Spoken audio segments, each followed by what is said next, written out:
새로운 감독 아르네 슬롯의 부임 이후 리버풀이 굉장히 짜임새 있는 축구를 하고 있습니다. 최근에 업로드한 영상에서 말씀드린 것처럼 첼시가 수비적인 이미지가 강했던 팀에서 현재는 리그 최다 득점을 달리고 있다면 리버풀은 반대로 공격적인 이미지가 강했던 팀에서 현재는 리그 최소 실점을 달리고 있습니다. 프리미어리그가 6라운드까지 진행된 상황에서 리버풀은 5승 1패, 이 안에서도 단 2실점만을 기록하면서 리그 1위입니다. 그 사이에 진행된 챔피언스 리그와 카라바오컵을 포함하더라도 8경기에서 단 4실점만을 기록하고 있습니다. 리버풀이 원래 실점이 많은 팀은 절대 아니지만 이번 시즌은 유독 수비적인 면에서 압도적인 모습을 보여주고 있는 상황이죠. 그렇다면 리버풀의 축구는 어떻게 이런 결과들을 만들어낼 수 있었던 건지 지금부터 알아보도록 하겠습니다. 평소에 다른 팀들은 제가 항상 빌드업 체계를 한번 짚어드리면서 분석을 시작해왔는데요. 오늘은 리버풀은 최소 실점에 대한 이야기, 즉 수비적인 부분에 대한 이야기만 뽑아서 해볼 거기 때문에 리버풀의 빌드업 상황이 아닌 수비 시 대응을 좀 살펴보도록 하겠습니다. 리버풀은 수비 시에 4-2-4 혹은 4-4-2와 같은 형태를 취합니다. 이선의 소보슬러이가 조타와 함께 투톱을 형성하면서 전방 압박을 수행하고 루이스 디아즈, 맥칼리스터, 그라벤베르흐 그리고 살라가 2차 압박을 수행합니다. 근데 리버풀이 이러한 수비 대응을 갖추기 전에 꼭 거쳐야 하는 과정이 있습니다. 바로 굉장히 강도 높은 전방 압박입니다. 방금 전 리버풀의 수비 대응이 나오기 직전에 나온 리버풀의 수비 시퀀스입니다. 울버햄튼이 후방에서 공을 돌리자 리버풀은 굉장히 높은 위치부터 1차 압박이 들어갑니다. 지금 공을 잡은 울브스 선수에게 소버슬라이가 압박, 그리고 울브스 선수 개개인을 리버풀 선수들이 맨마킹하고 있는 상황입니다. 리버풀은 여기서 단순히 한번 전방 압박을 눌러주고 그냥 내려오는 게 아니라 패스가 나가게 되면 끝까지 따라가서 쉽게 패스가 나오지 못하도록 한 번 더 압박하는 굉장히 에너지 레벨이 높은 압박을 수행해줍니다.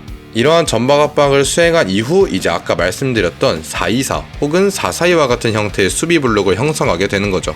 이러한 전방 압박 형태는 슬롯이 페이노르트 시절에도 즐겨 사용했던 형태인데 이를 통해 크게 2가지 정도의 효과를 낼 수 있습니다.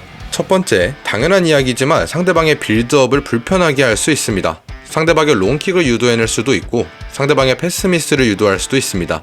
결과론적으로는 상대방이 준비하고 생각했던 그런 퀄리티의 공격 전개를 할 수 없게 만들죠. 그리고 이런 전방 압박에서 나올 수 있는 효과 두 번째, 바로 상대 실수를 통한 득점입니다. 이러한 빌드업 상황에서 상대 실수를 유발하게 되면 팀은 카운터 어택을 통한 득점 찬스를 만들 수 있습니다. 바로 이런 장면입니다. 맨유의 빌드업 상황에서 리버풀이 높은 위치에서 공을 끊어냅니다. 그라벤베르가 이 공을 가지고 전진.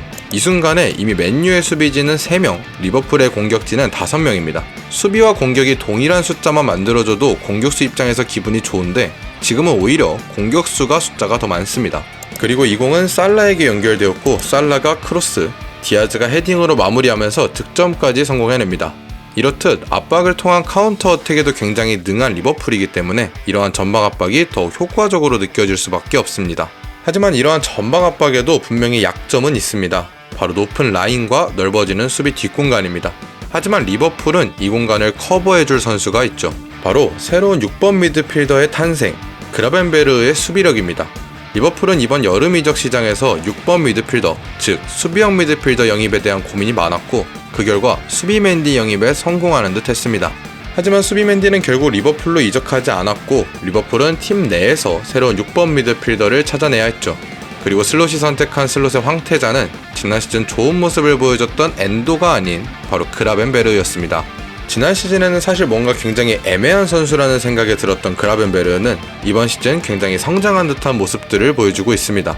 특히나 저는 그라벤베르의 인터셉트 능력이 굉장히 좋아졌다는 생각이 많이 들었는데요. 지금도 리버풀이 굉장히 높은 위치에서 압박을 시도하고 있고 상대는 중원으로 한 번의 패스를 시도합니다. 이때 여기서 그라벤베르가 미리 패스기를 생각하고 움직이면서 인터셉트, 이렇게 6번 미드필더로서 상대방의 공격을 미리 예측하고 패스기를 막아내는 능력이 굉장히 좋아진 그라벤베르입니다. 그리고 이건 이번 시즌 그라벤베르의 수비 지표인데 굉장히 좋은 지표를 보여주고 있습니다.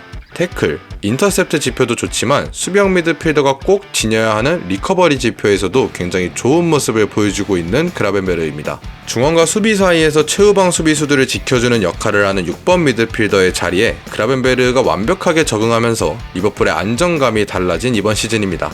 마지막은 반다이크, 코나테 조합입니다. 사실 이 두 선수의 이름이 곧 리버풀 최소 실점의 가장 큰 이유라고 저는 생각합니다.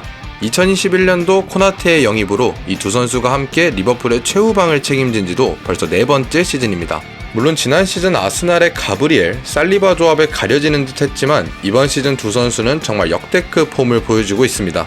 물론 우려되는 점은 몇 가지 있습니다. 91년생의 반다이크가 여전히 엄청난 활약을 해주고 있는 것은 사실이지만 그의 나이를 생각해본다면 언제 기량이 저하되어도 이상하지 않은 상황입니다. 그리고 만약 이 두 선수에게 부상이 발생했을 때 리버풀은 조고메즈 혹은 콴사가 출전해야만 합니다. 자주 보지는 못했지만 콴사는 아직 완벽히 다듬어진 느낌은 들지 않아 불안한 느낌이 있었고 조고메즈 또한 이 두 선수의 자리를 대체하기에는 아쉬움이 있는 것이 사실입니다. 물론 반다이크, 코나테가 부상 없이 시즌을 치를 수만 있다면 더할 나위 없이 좋겠지만 언제든 불안 요소는 가지고 있는 리버풀입니다. 리버풀은 노팅엄에게 1패를 기록하면서 아스날, 맨시티와 함께 무패를 달리고 있는 팀은 아니지만 어쨌든 현재 리그 1위를 달리고 있습니다. 다른 팀들과 비교하더라도 압도적으로 적은 실점을 하면서 말이죠. 새로운 감독 아르네 슬롯의 부임에 대한 걱정과는 달리 굉장히 기분 좋은 시즌 초반을 보내고 있는 상황입니다. 과연 리버풀은 이번 시즌 이대로 순위를 유지하며 우승을 차지할 수 있을까요? 혹시 이대로라면 첼시의 38경기 15실점이라는 최소 실점을 리버풀이 깰 수 있을까요? 여러분들은 어떻게 생각하시나요? 여러분들의 생각은 댓글로, 다른 영상이 궁금하신 분들은 구독도 한 번씩 부탁드립니다. 오늘 영상 여기서 마치겠습니다. 시청해주셔서 감사합니다.